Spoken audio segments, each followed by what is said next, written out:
ఈ వీడియో కేవలం అబ్బాయిలకు మాత్రమే. ఒకవేళ బై మిస్టేక్ గా కూడా ఎవరికైనా అమ్మాయికి ఈ వీడియో చేరితే ప్లీజ్ స్కిప్ చేసేయండి. రైట్, నువ్వు విను మామ, చెప్తా. నీ బ్రేకప్ నీ తప్పు వల్ల లేక తన తప్పు వల్ల అయ్యింది అని నువ్వు అనుకుంటున్నట్టయితే నువ్వు 100% తప్పుడు ఆలోచనలోనే బతుకుతున్నావు. ఎందుకంటే ఇవాళ రేపు బ్రేకప్లు కావాలని బాగా పకడ్బందీగా ప్లాన్ చేసి బ్రేకప్లు అవుతున్నాయి. తను నిన్ను వదిలేయాలనుకుంది. సీదా చెప్పాలంటే నీకంటే వేరే వాడు ఎవడో తనని హ్యాపీ చేస్తున్నాడు. అందుకనే నీ లోపల తప్పులు వెతుకుతారు. ఒకవేళ నీ లోపల తప్పు దొరికిందా ఆ రీజన్ చెప్పి నీకు బ్రేకప్ చెప్తారు. ఒకవేళ నీ దగ్గర నుంచి ఏ తప్పు లేదు, నువ్వు 100% ఒక రిలేషన్షిప్ కి కట్టుబడి ఉండి ఎక్దమ్ పర్ఫెక్ట్ ఉన్నావు అనుకో, అప్పుడు తప్పులు వెతకరు. వాళ్ళే కావాలని తప్పులు చేస్తారు, తప్పు మీద తప్పు చేస్తారు, తప్పు మీద తప్పు చేసి నీ అంతటి నువ్వే తను వదిలేసేలాగా చేస్తారు.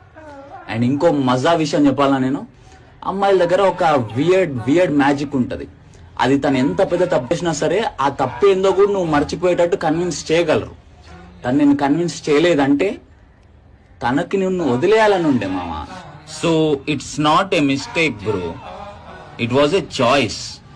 అది కూడా బాగా పకడ్బందీగా ఆలోచించి ప్లాన్ చేసి తీసుకున్న చాయిస్.